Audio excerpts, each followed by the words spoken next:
കർമ്മലീത്തക്കാരെ അതിൽ നിന്ന് അകറ്റി നിർത്തുക എന്നതായിരുന്നു റോമിന്റെ പദ്ധതി. കർമ്മലീത്തക്കാരല്ലാത്ത അപ്പസ്തോലിക വികാരിമാരുടെ നിയമനം ലെയനാർഡോ മൊല്ലാനോ മെത്രാപ്പൊലീത്തയും ഒപ്പം പിന്തുടർച്ചാവകാശിയായ മർസിലിനോസ് മെത്രാനെയും മറ്റ് കർമ്മലീത്ത മിഷണറിമാരെയും രോഷാകുലരാക്കി.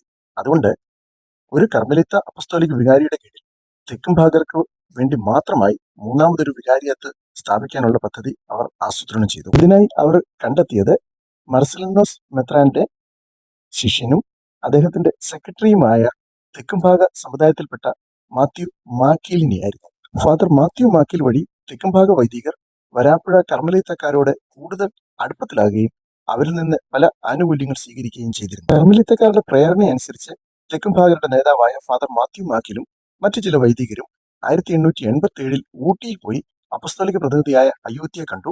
അവരുടെ ആവശ്യം ഇതായിരുന്നു: തെക്കുംഭാഗരെ ഒരു പ്രത്യേക കർമ്മലീത്ത അപ്പസ്തോലിക വികാരിയുടെ കീഴിലാക്കി തരണം